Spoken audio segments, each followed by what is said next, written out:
go.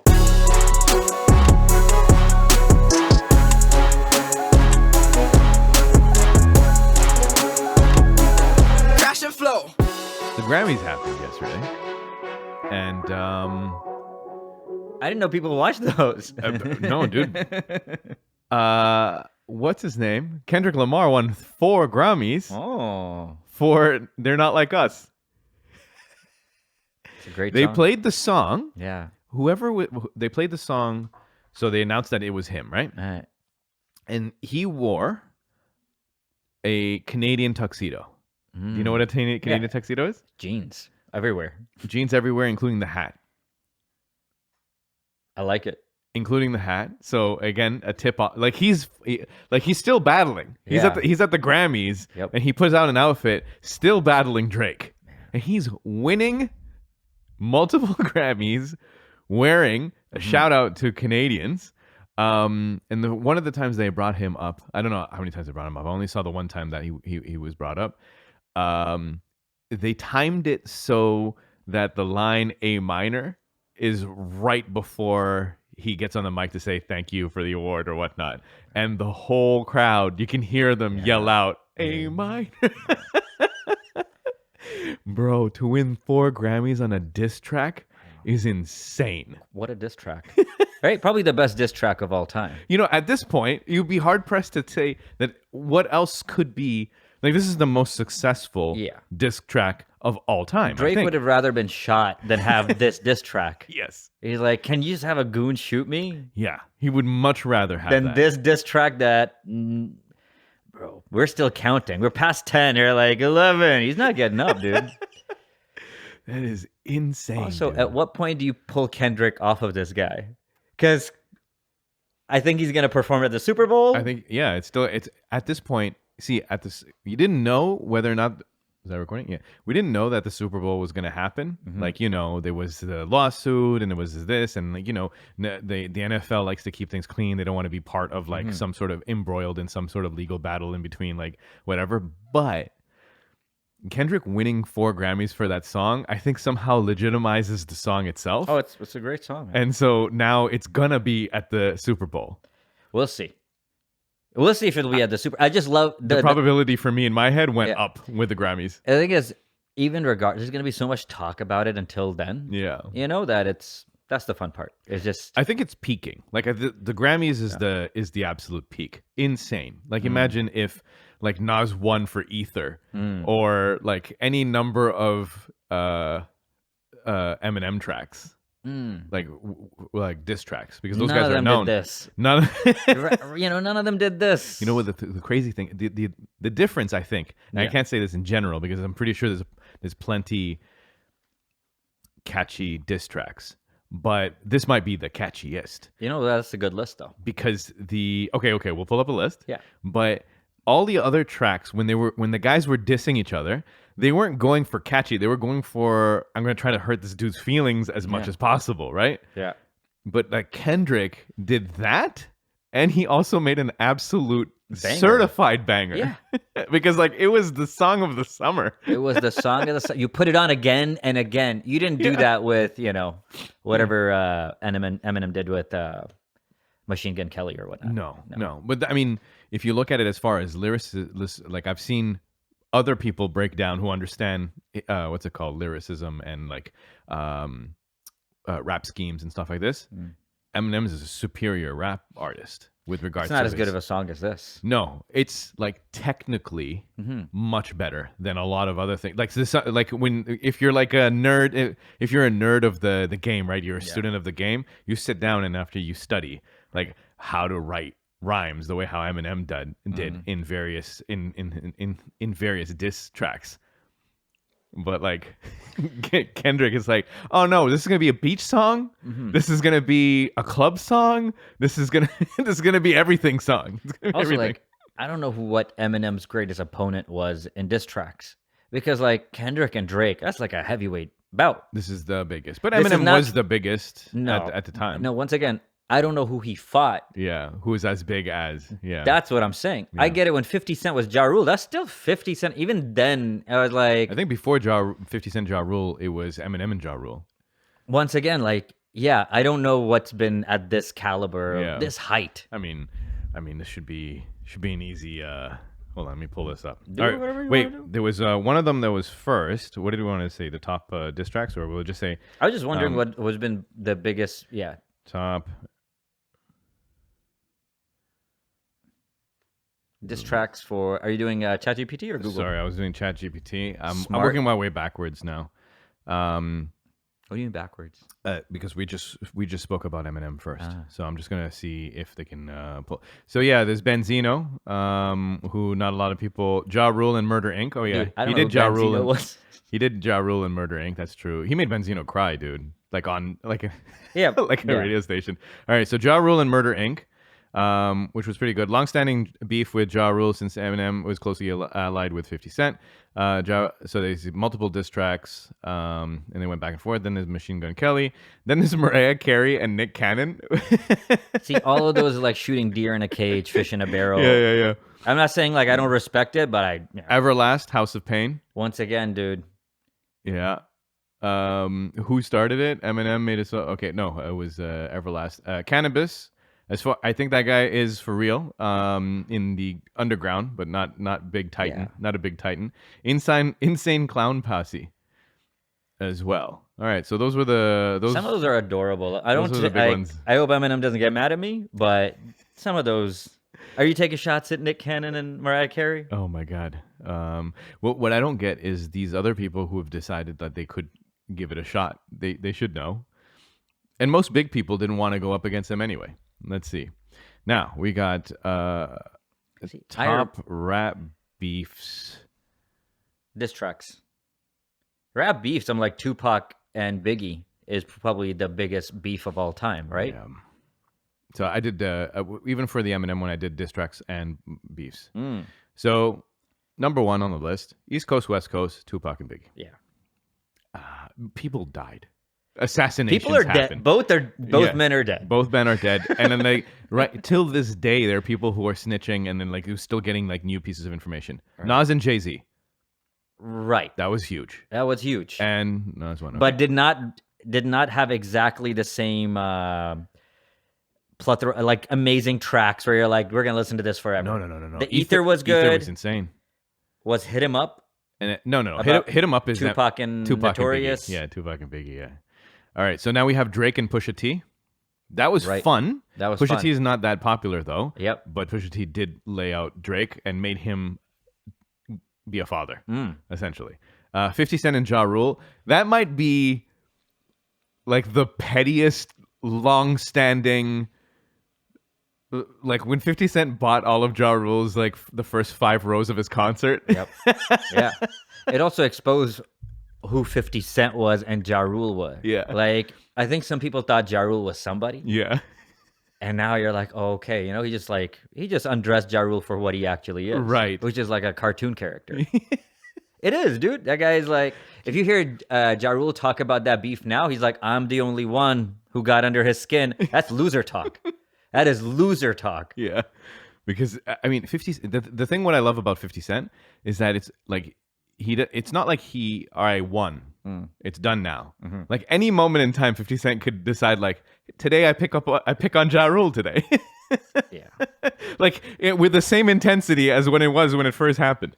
Yeah. Ice Cube and NWA. This was before my time. Oh right, because they were one. Yeah, I'm not gonna. Diss tracks was No Vaseline, and then after the other one was Real N-Words. Then there's Eminem and Benzino, Lil Wayne and Birdman. That was like about money more than anything else. That was a royalties thing. Right. Meek Mill and Drake. That's one of the ones Right. that Drake won. Oh my God, is that your concert? Is that your world tour? Your girls tour? Yeah. Jeez, dude. I don't know who wrote that for Drake, but good line. Dude, the back-to-back diss by Drake is insane, and because that one came up right after the one that he dropped before. He actually was nominated for a Grammy for that one. Common and Drake. I don't care about either one of these. Right. Like, I don't like.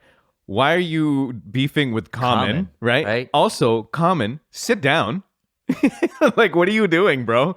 Like, Did you watch Silo at all? No, is he in Silo? Yeah. He's in Silo, and he I don't know if it's just his character, but he's so one-dimensional. It is dumb. Like in the first season or first couple episodes, you're like, all right, cool. But like he's like stoic and he's got a deep voice. And he's like that with like his enemies, his friends, his wife, his kid. He's the same across the board. Hey man, you can soften up a little bit when you talk to your boy. Even when you talk to his boy, it's like a fake softness. Like he still wants to be a little like standoffish kind of. Right. Hey man, come on. He's developing. He's not an act, you know. Oh my god, he's so. You think this thing is easy? The more you'd just be leaning into your voice too, bro. You'd be common. I'm sure, right? But then then stop. I love you, man. You're like either get some range. You gotta get some range. Yeah. You gotta do that. You can't be the same thing when he's talking to his boy. It's like his son, the wife comes in and said, "Hey, are you okay?" And he's like, "He's fine." I'm like, "Bro, you are the same thing for everybody." Anyway, So anyway, that's of no consequence. Common and Dre, LL Cool J and Cannabis. I remember that one. You did? Yeah. Damn. It was a big song. I think it was "I'm Gonna Knock You Out." Second round KO and The Ripper Strikes Back. Actually, I thought "I'm Gonna Knock You Out" sounds like a beef track. Yeah. But I guess it wasn't aimed at anybody. And then finally, the overall most iconic diss tracks, just for your gander here. Number 1, Hit 'Em Up. That might be the most like the Ether, No Vaseline, Story of Adidon, which is Pusha T, Back to Back, Drake, and then Nail in the Coffin, Eminem. Notice they didn't put Kendrick in this list. I think like now that you've heard this list, where do you put Kendrick? I mean, from how his song got into the zeitgeist, I mean, you have to put it 1 or 2. Yeah. Right? It's going to be up there with Hit 'Em Up. Yeah. I think it's over Ether. I think it's Hit 'Em over Ether. I think it's Hit 'Em Up and then it's Ether harder. Like yeah. Yeah. But this is so much more fun. The cultural impact. You have kids in middle school going, A minor, talking about us. They're kids. They're in their prom dance. That is so true, bro. It's everywhere. Yeah. Bro, there's fights that happens to DJs who play that song in Canada, in Toronto. They play the song and then people rush to stage and be like, "Hey, not over here. This is Drake land," or whatever. Yeah. I don't know. It's true. No, I don't think you can compare. Also, this is going to be, with the age of streaming and Spotify, I think this is going to be remembered for a lot longer. Yeah. Also, like the news cycle didn't cover those songs this way. No. We're all in awe of how thorough of a bashing this is. Where back then, that was like most of the hip hop heads would be like, "This is a thorough bashing," right? But now it's just like even kids are like, "Wow, he called him a pedophile." Yeah. You know, like it's Yeah. Yeah, he ain't coming back. Yeah, he's been awfully quiet recently. I can't imagine what you would have. Yeah, what else you do? That's it. You just gotta disappear for a while and then come back in and hope no one throws it back in your face. I can't. Yeah, I need to see it to understand it because I can't do the math in my head. Yeah, this seems kind of unprecedented, right? Yeah. Because, when Tupac, like, dissed Biggie, it's not like Biggie couldn't show up anywhere, right? You just dissed his wife or whatever, but that was it, right? This is like a true hit to the character, and then he's just, they didn't play Hit 'Em Up at the Grammys, right? Yikes, dude. Also, Yikes. like, everything before this, I felt was like accusations that you would make of a rapper. Yeah. It wasn't like this stuff. Yeah. And done in such a fun way. Right. Where yeah. I'm like, You know what? Kendrick didn't say this. Like the first thing was Drake saying that Kendrick beats his wife. So I don't know. Like there's an escalation pattern over here. You're gonna escalate one way. You might get something else on the way back, dude. Yeah, might get something on the way back. I listened to Kendrick. I listened to Euphoria today. I'm in love with these diss tracks, man. Yeah. You can listen to them in order. It's like, oh my God, he's referencing that song 2 songs ago. Right, yeah. It's fantastic. Oh, it is fun. That being said, my favorite album by Kendrick. Do you have a favorite album? No. Good Kid, Mad City. It's a great one. Is it's like a special. That was the first time I heard an album that was like that. Built the way how it was built. A lot of the songs had 2 beats, right? There's something special about that song. It had texture to it in my brain. It really built out a story. I love an album that tells a story from beginning to end. And what is it with rappers and like the answering machine, like interludes? Yeah. I don't know, but I love it. I love hearing like because it was, even though it wasn't actually, it was answering machine, interludes in between certain things. Like you can hear his mom talking to his dad and things like that. The like I just love an album that tells a full story that is easy, not super easy, but it's kind of like easy. It's more apparent for you to understand. Yeah. Whereas like, dude, I mean, like I love Childish Gambino, and I will go down the rabbit hole to watching like a 7-part podcast that explains 3005 and things like that. I'll go in there, but dude, if I didn't have all of this supporting reading material and I don't Reddit, appreciate it sometimes. Then I'm like, I would never be able to get it. You need a decoder rink to understand. Like for that movie, you needed to read a script. He wrote a script. I don't know what drugs you're doing to do that, bro. You don't have, I think he's a tortured artist. He's a tortured artist. Yeah. He literally, like he said that he would wake up at night screaming. It's just the weird is like I get it. I was like, this guy has been successful since like.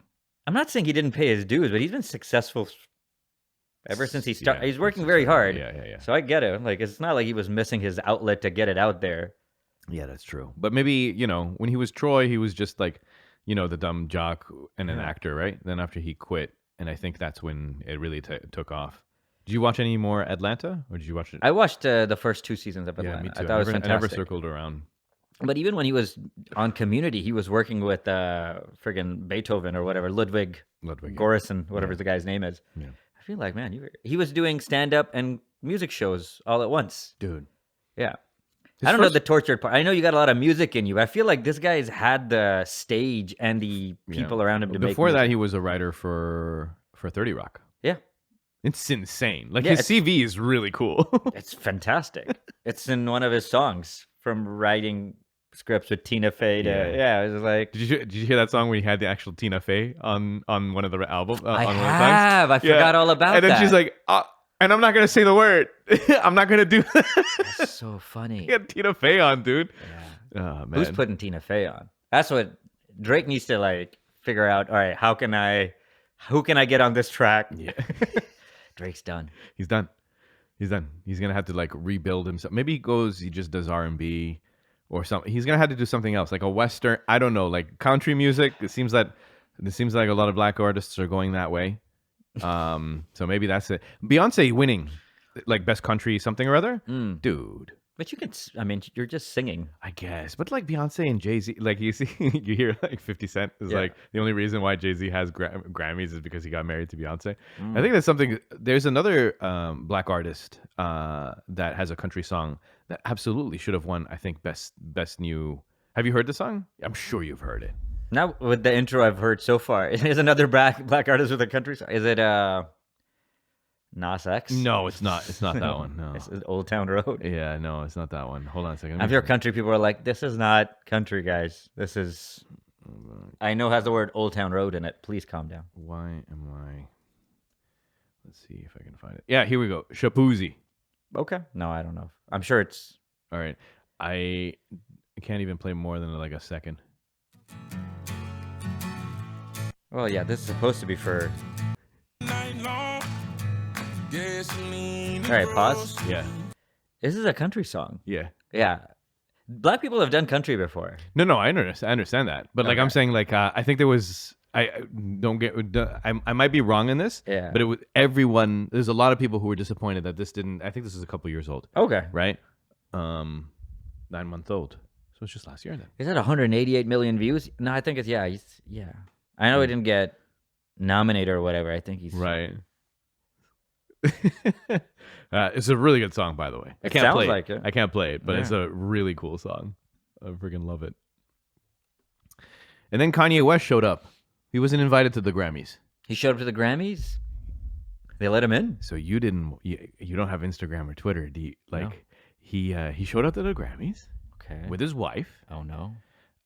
Which one? All right. What's her name? Sasori or whatever her name is. Nice. And then, he wasn't invited. Okay. Mm-hmm. And then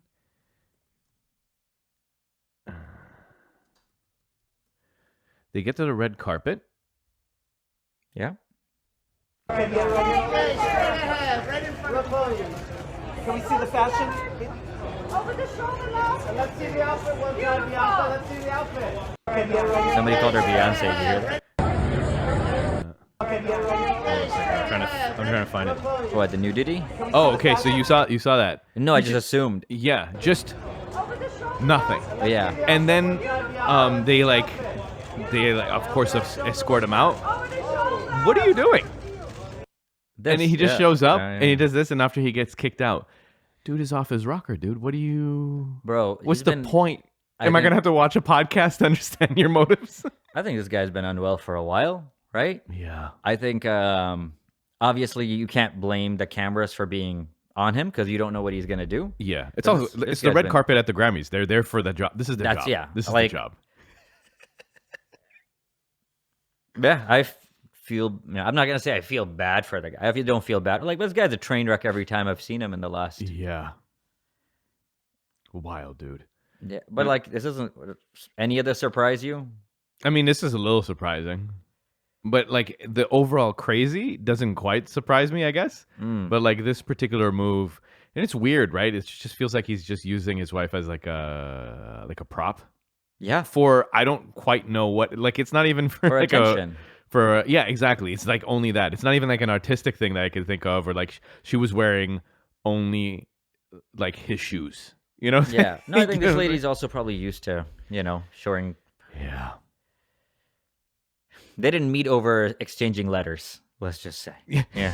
Like, yeah. Well, secure the bag, I guess. It's just very weird. Very weird behavior. Speaking of weird behavior, bro, we didn't talk about this, but Elon Musk. Yes, bro. So when I heard like, hey, Elon, does Nazi gesture. I saw the picture. Yeah. And the picture did not do him justice because he was way over the top with his gesture. Then the picture was like very tame. I'm like, that could be any. Oh, okay, he's waving. Right. Yeah. You see the video, and you're like, hey, how autistic is this guy? No, yeah, I know. It's like immediately they rush towards like he's just an autistic guy. That's the reason why he did that. Buddy, he slapped his chest. You could hear the oomph when he slaps his chest, and then he like threw his hand up, and then he did it again facing the other way. Right. Okay. From every angle, this guy's right. And the gymnastics of the people who are supportive of him, they're like, oh, he was just giving his heart out to the crowd. Is that what he said he was doing? Yeah, he literally says it after he does it. He's like, I give my heart out to you. Oh my God, dude. Find other ways to give it to people. Which is funny because like there is footage of Elon beforehand. He went like, I give my heart out to you. He's done this before. Right. So he knows a version that works that doesn't get him in trouble. Wild. Right. And these people, they're like, oh, he's just weird. He's eccentric. Right. Buddy, no matter how weird you are, if I put what you did in a video and I put you beside all of the white supremacists that do it, you look exactly like them. Right. And so there's no amount of like, he's just a crazy guy. Right. Like, no, he's a crazy guy who did the Nazi salute. That's what he did. And then other people are like, it's actually a Roman salute. Which was the actual salute that the KKK absorbed. Okay. So what are you arguing? It's the same thing. Wild. I'm sure somebody pulled him aside like, hey, man, stop it. But also, I've seen Elon act more and more, I guess it's odd. Like, I don't want to put people with autism in a bad light, but he's acting so autistic. Yeah, but I don't think he's autistic. I think he's going a little crazy. He's going a little crazy as a result of like he's got this wild need to be loved. There's smaller things. I don't have time to break down all of the smaller things, but like as he's gained popularity, his need to be accepted and like having a positive opinion of himself really does influence the decisions that he's making. Right. So even for example, like he widely told people or like whatever the public that he is a very high ranking player, and I think it was Diablo. Or something else, like he's like in the leaderboard at the very top, and you know how that goes for like StarCraft and whatnot. It's at the top is the tippity top, right? And then one day he I don't know, maybe fans were asking him to stream it or whatnot, and he was streaming, and just the way how he played, people were like, this is no way a guy who can even be at the top 100. Yeah. I love you, man. I love it. You're like, this guy, if he lies about Diablo.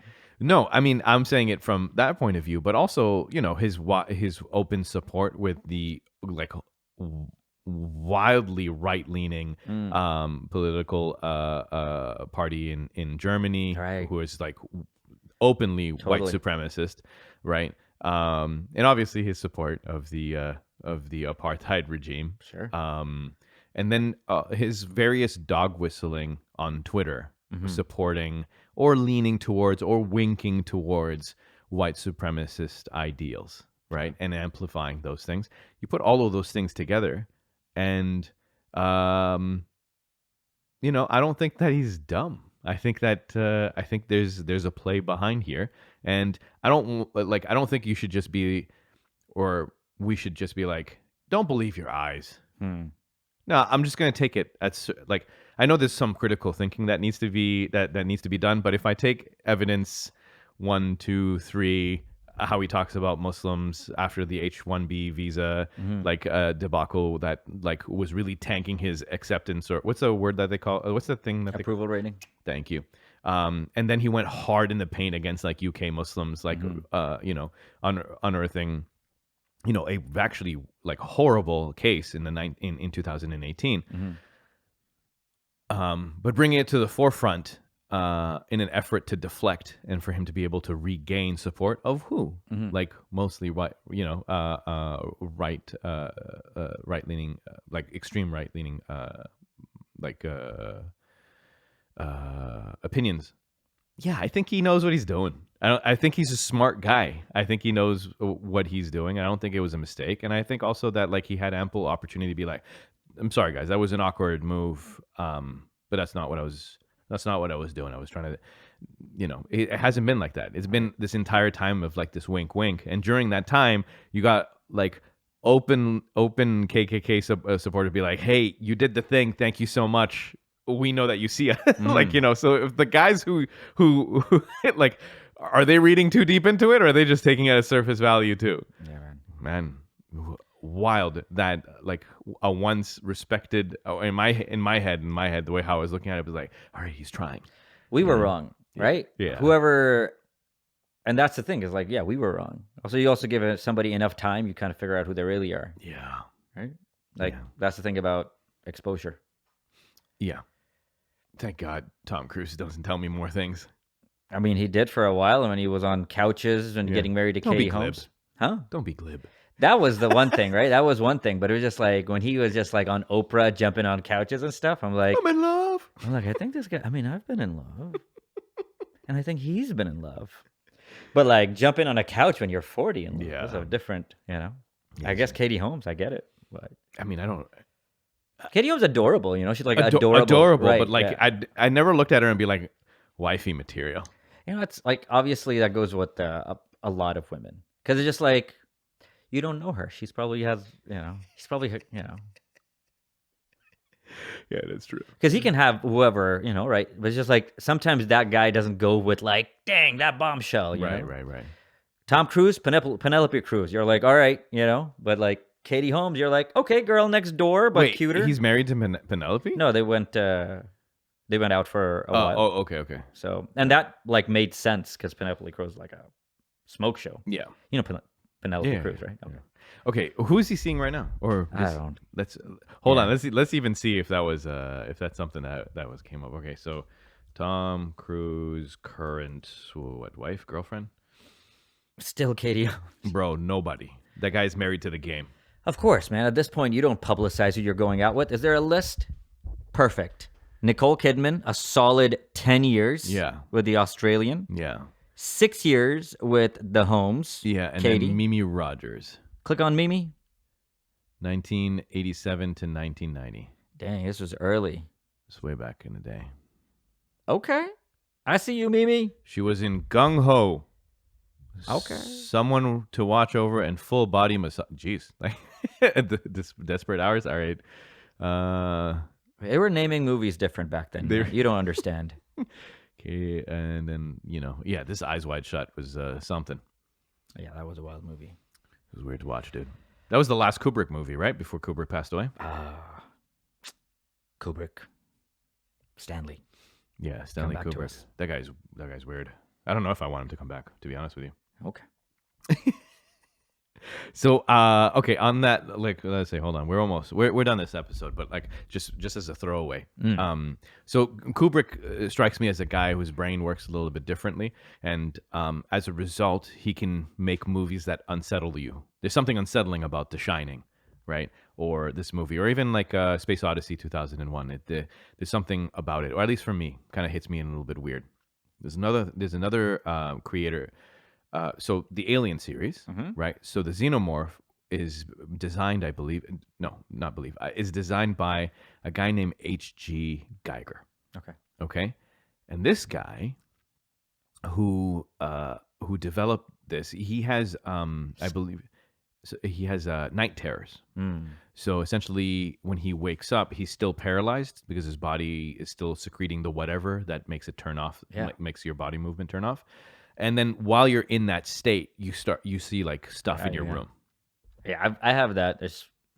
Except I can't paralyze myself, so I run. Yeah. But if you can capture your nightmares, especially if you have a demonic brain, so H.G. Geiger is that guy. Jeez. So let me show you a little bit of the art. Yeah, go ahead. Okay.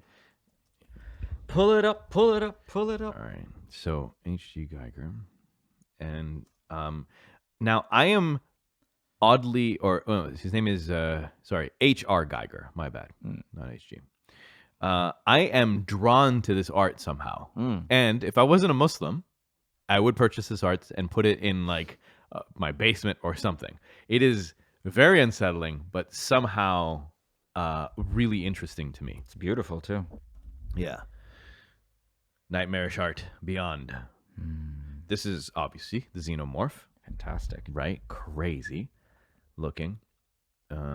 This is that's not the engineer. I think it's the engineer from the first movie. It looks like some Aztec, I don't know if you've seen Aztec art of people flying spaceships and stuff. Yeah. Cool. I'll look into that. This too is an elongated skull from like Machu Picchu. Oh, damn. Have you looked at elongated skulls? We won't do it right now, but trust me. Okay, I'll definitely check it out. It's friggin', how does this guy sleep? I wouldn't go to sleep if I was like this. There's a chance this might show up. This is what's showing up. Yeah. Wild, dude. Like the detail and like the, I don't know, the mind to make such a thing. Like a cutaway of a gun with bullets and these like alien things with a middle finger up. Man, the mind is something crazy, dude. Also, semi-erotic. Yeah, I don't know why I think they're semi-erotic when I see some people's art. I'm like, what? What is that? Alien have nipples? Like, what are we doing? Crazy. I freaking love this art. But yeah, so this is what the dude looks like too. Yeah, he looks like he's a problem. He looks like he likes bad dreams. He's enjoying it. Like in his dreams, the aliens are running away from him. Yeah. Yeah. This is a booty in that one. That's wild. Is this booty? Yeah, I guess so. Oh, so like some of us just seeing things. I'm like, that's a booty, dude. If I seen a booty, that's a booty. Wild, dude. Like this that comes out of someone's brain is pretty crazy. And thanks to him, we got like the Alien series, which most people have crazy images in their head, and nothing good comes out of it. This guy did something. He makes a career out of it. He even made a bar, but it closed down. I think it was in Japan. A bar, like a drinking bar. Yeah, which looks like the inside of a spaceship, essentially. Like, that's the place I want to get drunk. Is this guy's brain? I don't know what shrooms does, but I don't know if you want to do shrooms inside of a alien bar. Nah. That might be a little too much. No, yeah, trust me, it's not the right set or setting. Is in this guy's brain. All right, it's been episode 481. People, thank you for hanging with us. We'll be back in a week. Take care of yourselves. Good night.